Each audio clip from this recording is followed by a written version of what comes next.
12वा circulatory system झाली. त्यात काही कोणाला काही समजलं नाहीये, काही कळलं नाही असं काही आहे, काही कन्सेप्ट समजलं. ओके, आता नेक्स्ट सिस्टीम आहे ते म्हणजे रेस्पिरेटरी सिस्टीम किंवा त्याला म्हणतात श्वसनवह संस्था. आपल्याला ऑक्सिजन अत्यंत आवश्यक असं आपल्याला घटक आहे. अन्नाशिवाय माणूस 2 ते 3 दिवस राहू शकतो, पण ऑक्सिजन शिवाय 2-3 मिनिटापेक्षा जास्त वेळ राहू शकत नाही. त्यामुळे ऑक्सिजन आपल्या शरीरासाठी, प्रत्येक छोट्या छोट्या ऑर्गन्सच्या पेशीच्या कार्यासाठी हे ऑक्सिजन अत्यंत महत्वाचा घटक आहे. त्यामुळे रेस्पिरेटरी सिस्टीम ही तेवढीच महत्वाची सिस्टीम आहे. सगळ्या क्रिया आपल्या ह्या ऑक्सिजनच्या सहाय्याने आणि ऑक्सिजनमुळे होतात. त्यामुळे ऑक्सिजन हे आपल्याला आवश्यक आहे. रेस्पिरेटरी सिस्टीम मध्ये काय होतं, आपण ऑक्सिजन घेतो आणि शरीरात तयार झालेला जो काही कार्बन डायऑक्साईड आहे म्हणजे अशुद्ध वायू तो आपण नाकाद्वारे बाहेर टाकतो. ठीक आहे.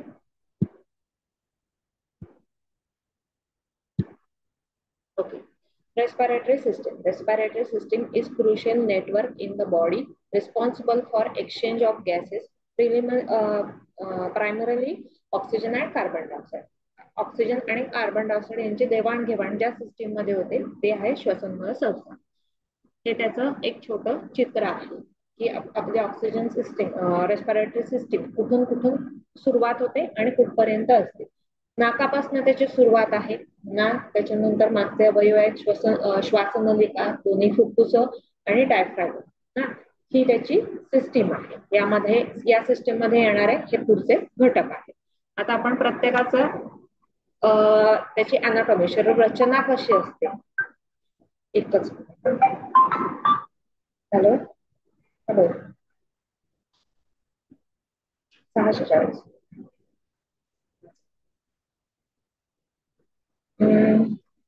त्याची शरीर रचना कशी आहे ते आपण बघू. तर आता रेस्पिरेटरी सिस्टीम 2 ट्रॅक मध्ये विभागली जाते. म्हणजे ज्या वेळेला आपल्याला इन्फेक्शन होतं, म्हणजे वातावरणात बदल झाला किंवा व्हायरल इन्फेक्शन असेल तर त्यावेळेला नॉर्मली तिथे लिहिलेलं असतं प्रिस्क्रिप्शन वरती URTI किंवा LRTI. याचा अर्थ काय, 2 भागामध्ये डिवायडेशन केलेलं आहे या सिस्टीमचं. आपल्या समजण्यासाठी किंवा समजायला सोपं किंवा आपल्याला ट्रीटमेंट देण्यासाठी सोपं राहावं या दृष्टीने. तर अप्पर रेस्पिरेटरी ट्रॅक म्हणजे वरचा भाग आणि लोअर रेस्पिरेटरी ट्रॅक म्हणजे शरीरातला आतमधला. तर अप्पर रेस्पिरेटरी ट्रॅक मध्ये काय येतं, तर पहिलं येतं नेझल कॅव्हिटी. रेस्पिरेटरी सिस्टीम कुठून सुरुवात होते, तर आपल्या नाकापासून. आपण नाकाने श्वास घेतो. एक आपलं आपण स्ट्रक्चर बघितलं तर नाकामध्ये एक पोकळी दिसते. हे स्ट्रक्चर जवळपास इथून इथपर्यंत आहे. म्हणजे आता एक्झॅक्टली तिथे दिसत असेल त्या चित्रामध्ये, त्या चित्रामध्ये दिसत असेल तर नेझल कॅव्हिटी, नाकाच्या वरती जे दिसत आहे हिरव्या शेड मधलं जे आहे ते स्ट्रक्चर आहे त्याला म्हणतात नेझल कॅव्हिटी. म्हणजे कुठून कुठपर्यंत पोकळी आहे तर तिथपर्यंत आहे. दोन्ही नाकपुड्या दिसत आहेत. हा मध्ये जो काही आहे त्याला नेझल सेप्टम म्हणतात. म्हणजे एक पडद्याने ह्या दोन्ही नाकपुड्या वेगवेगळ्या केलेल्या आहेत. आतमध्ये त्या एकत्र जॉईंट आहे. ठीक आहे. आणि ही नेझल पोकळी काय काम करते, तर filter dust, pathogen, warms and humidified inhale air. म्हणजे आपण जी काही हवा घेतो बाहेरच्या आजूबाजूला, आपल्या आजूबाजूला असंख्य पॅथोजन्स असतात, असंख्य मायक्रो ऑर्गॅनिझम्स असतात किंवा डस्ट असते, धूळ असते की जी आपल्या नाकामध्ये जात असते. तर ह्या नेझल कॅव्हिटीमध्ये बारीक सिलिया केसासारखं स्ट्रक्चर असतं की ते काय काम करतं, तर ते डस्ट किंवा मायक्रो ऑर्गॅनिझम जे काही असेल तर त्याला कॅच करतं आणि फक्त हवा आत पाठवण्याचं काम ते करतं. आणि हवा कशी पाठवतं, तर किंचित ओलसर करून. त्यामुळे एअर फिल्टरचं काम महत्वाचं कुठून सुरू होतं, तर आपल्या नाकामधून सुरू होतं. Nasal cavity divided by nasal septum, मध्ये जो तो नाकाचा पडदा आहे, line by mucous membrane and cilia. Cilia म्हणजे जे केसासारखं स्ट्रक्चर त्याला म्हणतात सिलिया. हे झालं नेझल कॅव्हिटी. नेक्स्ट स्ट्रक्चर येतं ते म्हणजे सायनस. सायनस म्हणजे आपल्याला सांगायचं झालं तर सर्दी झाल्यानंतर हा भाग इथला जड वाटतो, इथे भाग जड वाटतो, हा भाग जड वाटतो. हे का होतं, तर इथे नॅचरली आपले जे स्कल आहे किंवा इथली जी हाडं आहेत त्या हाडांमध्ये एक पोकळी आहे, नैसर्गिक पोकळी. त्या पोकळ्यांना म्हणतात सायनस. किंवा मला सायनसचा त्रास आहे असं अनेकदा ऐकलेलं असतं, तर हे आहे पोकळी आहे. ती पोकळी असणंच आवश्यक आहे. ती जर भरलेली असेल, आपल्याला जर सर्दी झाली तर काय होतं, तो जो काही आपल्याला म्युकस तयार झालाय म्हणजे शेंबूड थोडक्यात सांगायचं झालं तर म्युकस म्हणतात त्याला. तो म्युकस जो काही तयार झालेला असतो तो ह्या पोकळ्यांमध्ये भरतो. तो भरल्यामुळे आपल्याला हे जड वाटतं किंवा हे दुखतं. तर हे काय काम करतं ह्याचं आपल्या नेझल सिस्टीम मध्ये रेस्पिरेटरी सिस्टीम मध्ये काय काम आहे तर hollow cavities in the skull that help lighten the weight of the skull and improve voice resonance. या पोकळ्या असल्यामुळे आपला आवाज नीट बाहेर पडतो. सर्दी झाल्यानंतर आपल्याला हे चोकअप असेल तर आवाज बदलतो. का बदलतो याचं कारण हे सगळं भरलेलं आहे. ते मोकळं असेल तर आवाज नीट निघतो. कारण रेस्पिरेटरी सिस्टीम ही फक्त श्वासापुरतीच अपेक्षित नाहीये. इथे मध्ये जी सिस्टीम आहे ती आपल्याला बोलण्यासाठी पण मदत करते. तर त्याने काय होतं तर आपल्या स्कलला एक हलकेपणा देण्याचं काम ह्या सायनस करतात आणि तेही मोकळे. गॅप असणं तिथे हेच आवश्यक आहे. भरलेले असून चालत नाही. ठीक आहे. नेक्स्ट स्ट्रक्चर जे येतं त्याला म्हणतात फॅरिंग्स. फॅरिंग्स म्हणजे काय आहे आणि फॅरिंग्स कुठे असतं तर तिथे एक बाण काढून दाखवलेला आहे फॅरिंग्स आणि तिथे 3 रंग दाखवलेले आहेत. पिवळा रंग आहे त्याला म्हणतात नॅझोफॅरिंग्स.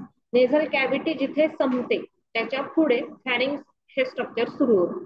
त्याचे 3 प्रकार पडतात. एक नॅझोफॅरिंग्स म्हणजे नाकाच्या मागच्या बाजूला आहे म्हणून नॅझोफॅरिंग्स. ओरोफॅरिंग्स म्हणजे आपल्या ओरल कॅव्हिटी म्हणजे तोंडाच्या मागच्या बाजूला जी रचना येते त्याला म्हणतात ओरोफॅरिंग्स. आणि हायपोफॅरिंग्स म्हणजे गळ्याच्या इथली मागची जी रचना आहे त्याला म्हणतात हायपोफॅरिंग्स किंवा लॅरिंजियल फॅरिंग्स. हे त्याला त्याची नावं आहेत. ठीक आहे. हे एक्झॅक्टली काय आहे आणि कसं काम करतं तर अ मस्क्युलर ट्यूब मसल्सची ट्यूब आहे दॅट सर्व both respiratory and digestive system. आता इथे जर नीट बघितलं ही रचना इथे दोन्ही ट्यूब एकत्र आले. श्वासनलिका पण आहे अन्ननलिका पण म्हणजे ही एकमेव अशी रचना आहे की ज्याच्यामध्ये दोन्ही सिस्टीमचा भाग त्याच्यामध्ये येतो. ठीक आहे. Connecting the nasal cavity to the larynx. ही नॅझल कॅव्हिटी पुढच्या स्ट्रक्चरला कनेक्ट करण्यासाठी मधली रचना आहे. आता ह्याच्यात काय होतं ओरोफॅरिंक्स जी रचना आहे ती कुठे येते तर आपल्या तोंडाच्या मागे. त्याच्यामध्ये टेस्ट म्हणजे आपल्या चव कळण्यासाठी ज्या नर्व एंडिंग्स आहेत त्याच्यात नर्व एंडिंग ह्या ओरोफॅरिंक्स मध्ये होतात. ठीक आहे. त्याचे 3 भाग आहेत नॅझोफॅरिंक्स ओरोफॅरिंक्स आणि हायपोफॅरिंक्स किंवा लॅरेंजियल फॅरिंक्स. ठीक आहे. दोन्ही सिस्टीम इन्क्लूड असलेला हा भाग आहे आणि चव कळणाऱ्या ज्या नर्व एंडिंग असतात त्या आपल्याला ओरोफॅरिंक्स मध्ये असतात. ठीक आहे. नंतरचा जो भाग आहे त्याला म्हणतात लॅरिंग्स. लॅरिंग्स किंवा व्हॉइस बॉक्स म्हणजे त्यालाच व्हॉइस बॉक्स असेही म्हणतात की जिथं आपला आवाज निर्माण होतो. आवाज निर्माण होण्यासाठी महत्वाची रचना तिथे असते. ठीक आहे. प्रोड्युसिंग साऊंड आणि इन्व्हॉल्व इन ब्रीदिंग. साऊंड निर्माण करण्यासाठी आहे आणि श्वासासाठी सुद्धा त्याचा उपयोग होतो. Located below the pharynx. Pharynx संपलं की लॅरिंग्स सुरू होतो. इथे रचना दिसते बाण दाखवलेला आहे. It houses the vocal cord and protect the trachea against the food aspiration. याचा अर्थ काय तिथे अशी एक रचना असते किंवा त्याच्यावरती आपली तिथून पुढे ट्रकिया सुरू होतो. ट्रकिया म्हणजे श्वासनलिका मराठीत. त्या ट्रकिया ह्या दोन्ही नलिका एकामेकांना जोडलेल्या आहेत. अन्ननलिका आहे आणि श्वासनलिका ह्या एकामेकांना जोडलेल्या आहेत. आपण जेव्हा श्वास घेतो किंवा आपण जेव्हा अन्न गिळतो त्यावेळेला जर ते आपल्या श्वासनलिकेत गेलं तर आपल्याला ठसका लागतो. पण त्या श्वासनलिकेत जाऊच नाही याच्यासाठी तिथे एक पडदा असतो. तो पडदा कुठच्या भागात असतो तर ह्या लॅरिंग्स मध्ये. ज्या वेळेला आपण गिळतो त्यावेळेला तो श्वासनलिकेवरती झडप म्हणून बसतो. ठीक आहे. ही रचना झाली लॅरिंग्स. कुठे असतं एक्झॅक्टली तर lies in the mid line of the neck in front of the oesophagus. म्हणजे आपल्या मानेच्या गळ्याच्या इथे मध्यभागी मागच्या बाजूला ही रचना असते. It is about 2 inches long tube shape organ. मोठी 2 इंच लांब असलेली अशी ट्यूब आहे. त्याचं फंक्शन काय आहे तर एक पॅसेज प्रोव्हाइड करणं एअर पास करण्यासाठी आणि सेम फिल्टर करणं. हे वरची जी सगळी रचना आहे ही फिल्टर रचना म्हणून काम करते की एअर जी काही येते त्याच्यात जे काही मायक्रो ऑर्गॅनिझम्स असतात डस्ट असते आणखीन काही पार्टिकल्स असतात तर हे सगळे बाहेर काढून टाकणं. शिंका येते आपल्याला हे काय येतं रिफ्लेक्स ऍक्शन आहे काहीतरी नाकात गेले म्हणून ते बाहेर पडण्यासाठी रिफ्लेक्स ऍक्शन. तर हे सगळं काम काय करतात, एअर फिल्टर करणं. ठीक आहे.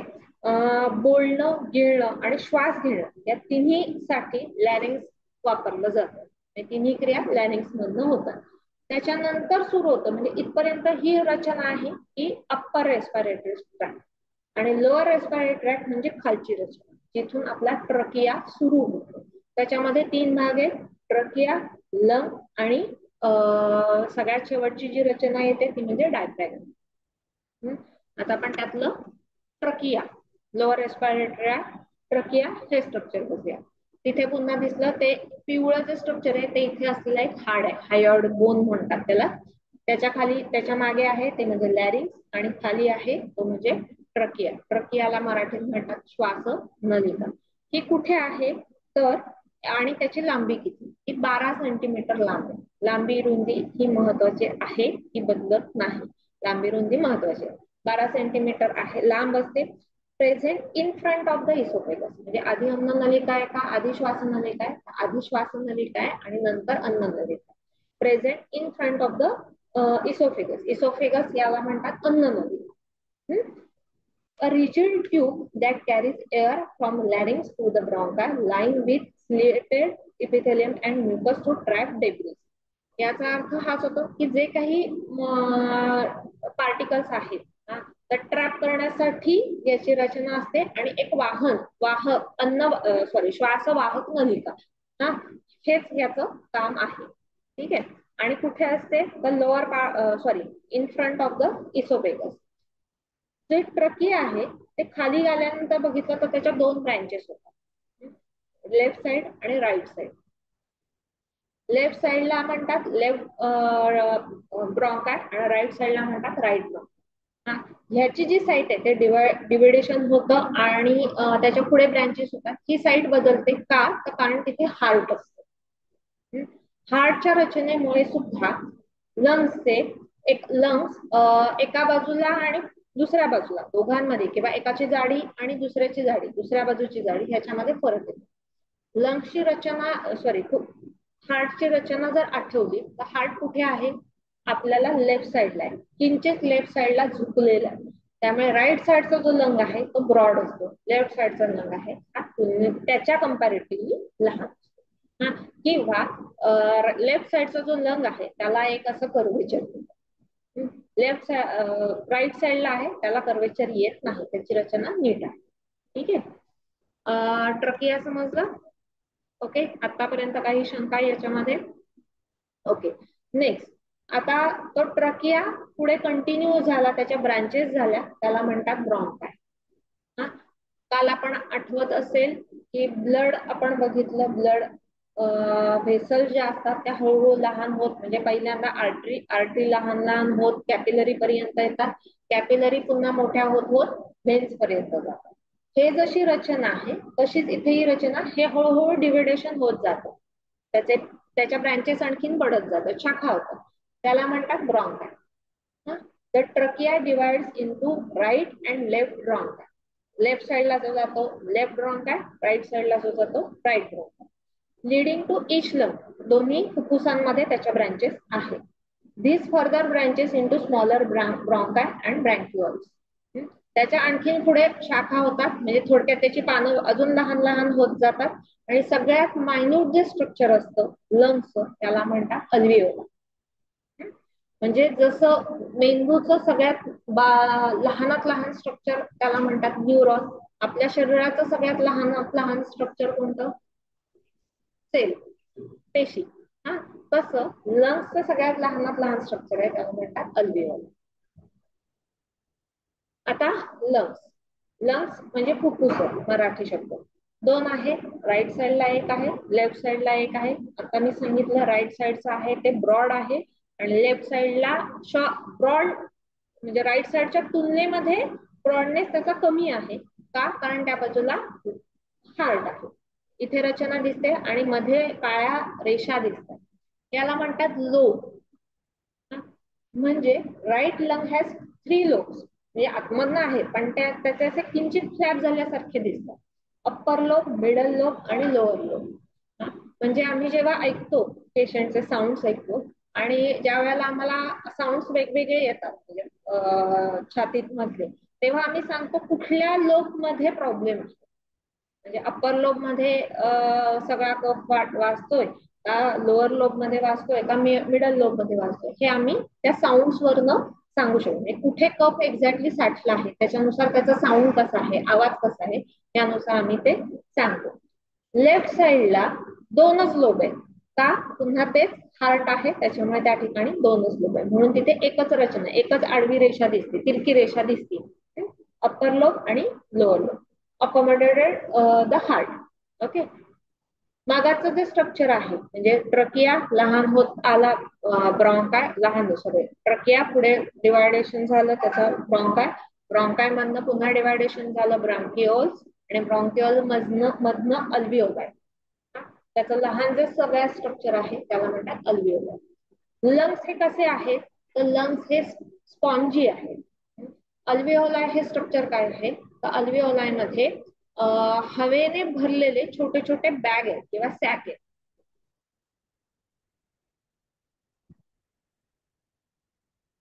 पलीकडचं जे चित्र आहे त्याच्यामध्ये छोटे छोटे गोल दिसतात, त्याला ते आहे अल्विओलाय. ते काय आहे, तर अल्विओलर सॅक आहे. छोटे छोटे हवेने भरलेले सॅक आहेत, आणि हे सगळं लंगचं स्ट्रक्चर आहे. ठीक आहे. तुम्हाला एक्झाम मध्ये एक्सप्लेन रेस्पिरेटरी सिस्टीम असं आलं तर तुम्हाला एवढं स्ट्रक्चर, नाकापासून स्ट्रक्चर दाखवणं आवश्यक आहे. एवढं जर स्ट्रक्चर तुम्ही दाखवलं तर तुम्हाला चांगले मार्क मिळतील. ठीक आहे. आणि प्रत्येक ठिकाणी त्याची नावं, हे आता सेकंडरी ब्रॉन्काय, टर्शरी ब्रॉन्काय एवढे डिटेल यायची गरज नाही, पण किमान जेवढी आवश्यक नावं आहेत तेवढी तरी लिहिली पाहिजे. म्हणजे नॅझल कॅव्हिटी, फॅरिंग्स, लॅरिंग्स, हा क्रम, त्याच्यानंतर ट्रकिया, ट्रकिया नंतर दोन डिवायडेशन झालं त्याला म्हणतात ब्रॉन्काय, ब्रॉन्काय नंतर सगळ्यात शेवटचं स्ट्रक्चर आहे ते म्हणजे अल्विओलाय, दोन्ही बाजूचे लंग्स. हे स्ट्रक्चर दाखवणं आवश्यक राहतं. ठीक आहे.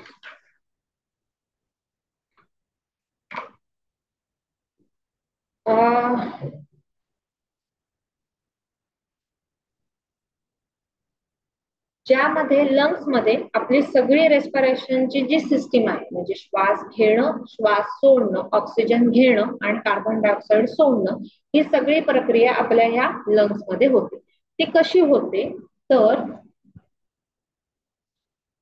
तिथे जर बघितलं या ठिकाणी, तर ही निळी आणि लाल शीट दिसते, त्या व्हेन आणि आर्टरी. जसं प्रत्येक ठिकाणी व्हेन आणि आर्टरी जातात तसं त्या अल्विओलायला सुद्धा बाहेरनं पूर्ण कॅपिलरीजने भरलेलं आहे. बाहेरनं पूर्ण कॅपिलरीचं आवरण असतं. काय होतं, कॅपिलरी आर्टरी मध्ये काय असतं, तर शुद्ध रक्त असतं, आणि व्हेन्स मध्ये काय असतं, तर अशुद्ध रक्त असतं. आणि कॅपिलरी मध्ये नेमकं काय होतं, काय रचना घडून येते, तर ब्लड मध्ये काय असतं, आरबीसी असतात, रेड ब्लड सेल्स. बरोबर. रेड ब्लड सेल्सचा मुख्य घटक कोणता असतो, तो हिमोग्लोबिन. हिमोग्लोबिनला काय हवं असतं, ऑक्सिजन हवं. ऑक्सिजन हिमोग्लोबिनला अटॅच होतो आणि पुढे वाहून नेला जातो. आणि ही प्रोसिजर कशी होते, तर हाय प्रेशर आणि लो प्रेशर. आपल्याला माहिती असेल, हवा, गरम हवा आणि थंड हवा. गरम हवा हलकी असते ती वरती जाते, थंड हवा खाली येते. बरोबर. सेम फंक्शन इथे तयार होतं. प्रेशरमुळे काय होतं, की त्यातलं जे ऑक्सिजन आहे, ऑक्सिजन त्या हिमोग्लोबिनला अटॅच होतो आणि पुढे पास केला जातो, आणि तिथे प्रेशर तयार झाल्यामुळे त्यातला जो कार्बन डायऑक्साइड येतो तो पुन्हा अल्विओलाय मध्ये सोडला जातो. हे स्ट्रक्चर घडून येण्यासाठी कॅपिलरी आणि अल्विओलाय ह्या दोन्ही स्ट्रक्चर अत्यंत महत्वाचे आहेत. प्रत्येक अल्विओलायला हे कॅपिलरीचं सराउंडिंग आहे. ठीक आहे. ही बारीक रचना लंग्स मध्ये आहे.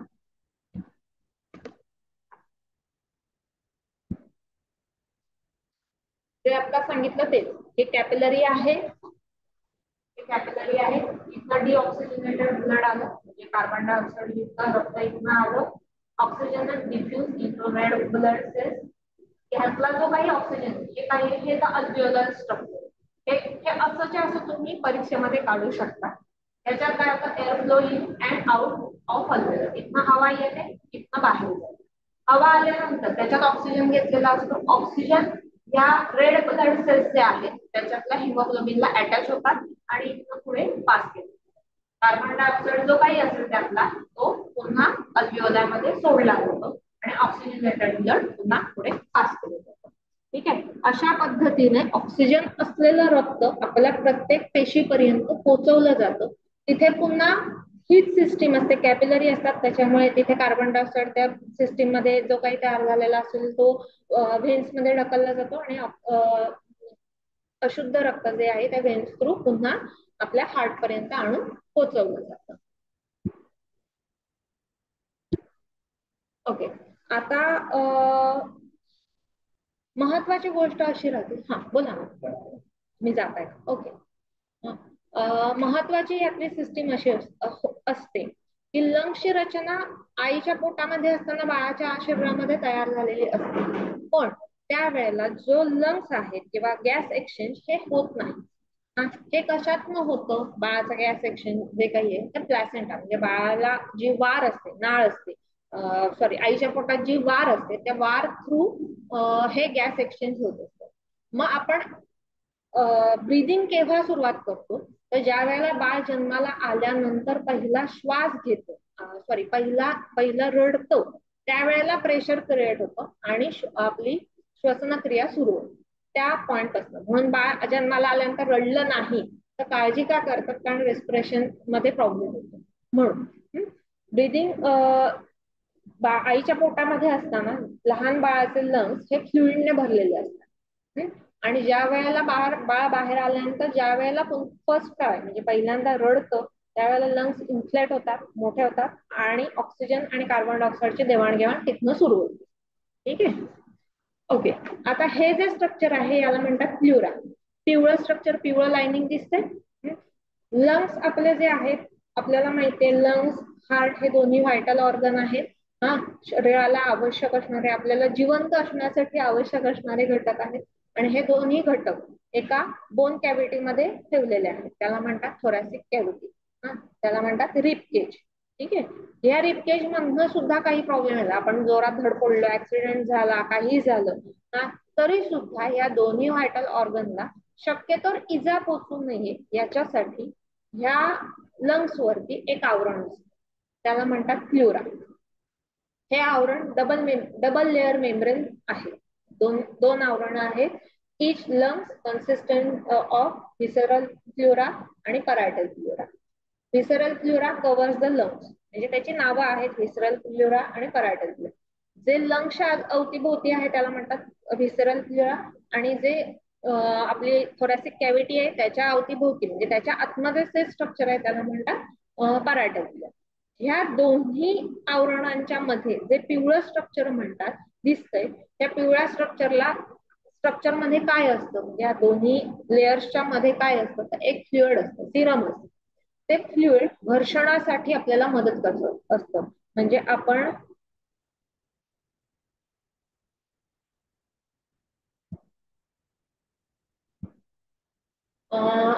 ज्या वेळेला श्वास घेतो, सोडतो, त्यावेळेला हे जे स्ट्रक्चर आहे हे करत असताना कुठे घर्षण होऊ नये, ऍज इट इज ते सहजतेने व्हावं याच्यासाठी हे स्ट्रक्चर काम करतं. त्यामुळे हे फ्लुइड असतं.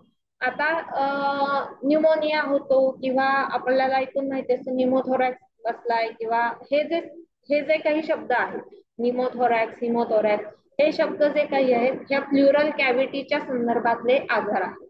म्हणजे तिथे हवा भरली, फ्लुइडच्या ऐवजी तिथे कोणत्याही कारणाने हवा भरली तर त्याला म्हणतात निमोथोरॅक्स.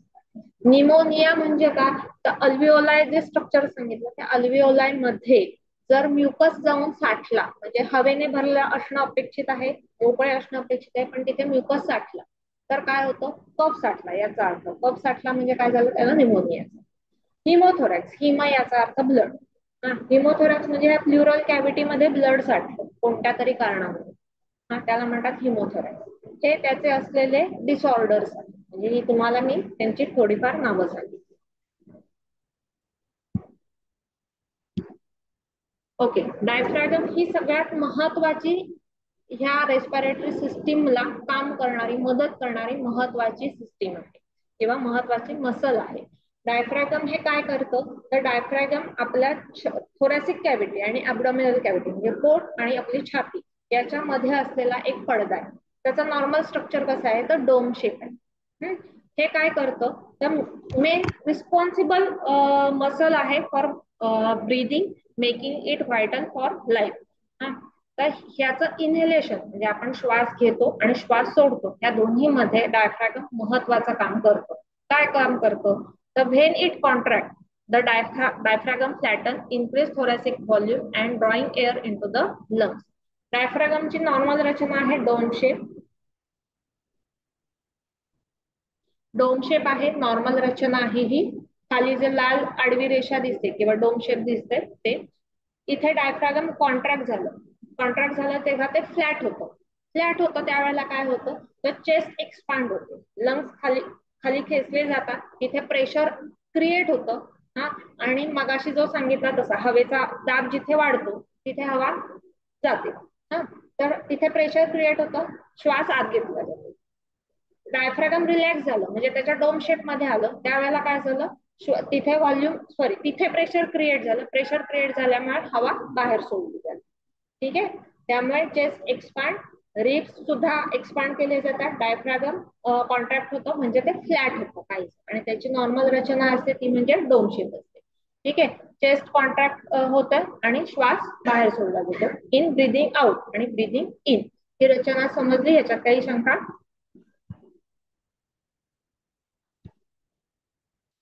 Okay.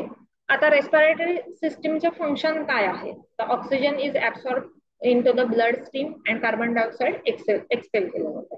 Regulation of blood pH, maintaining acid base balance, म्हणजे कार्बन डायऑक्साईडची जी लेवल आहे ती मेंटेन करणं हे महत्वाचं काम रेस्पिरेटरी सिस्टीम करते. साऊंड प्रोडक्शन, आवाज निघणं, आवाज कंठातनं आवाज बाहेर पडणं, याच्यासाठी ते काम करतं. त्याच्यानंतर स्मेल, वास येणं, कारण नाकामध्ये तशी रचना आहे की ज्याच्यामुळे आपल्याला वास येतो. आणि protection, mucus trap pathogen and particles and cilia help to move out of the airways. जे काही पार्टिकल्स असतील ते बाहेर काढण्यासाठी रेस्पिरेटरी सिस्टीम मदत करते.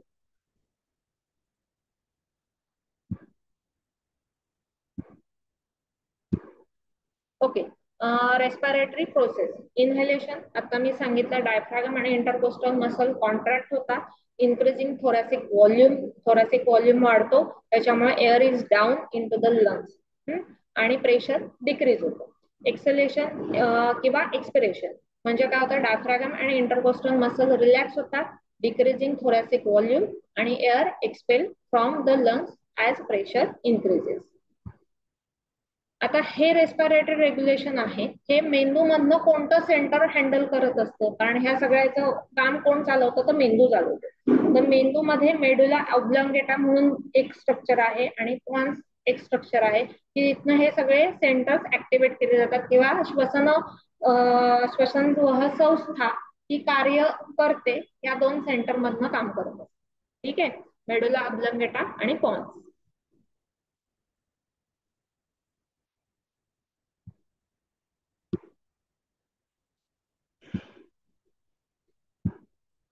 हे काही शब्द आहेत, किंवा हे ऍक्च्युली व्हॉल्युम्स म्हणतात, म्हणजे हे काय आजार आहे, कशा पद्धतीचा आहे, त्याचं एक्सप्रेशन किती आहे, त्याचा व्हॉल्यूम किती आहे. पण हे तुमच्या माहितीसाठी एवढं डिटेल्स तुम्हाला नाही आहे आणि एवढं डिटेल्स लक्षात राहणंही अवघड आहे.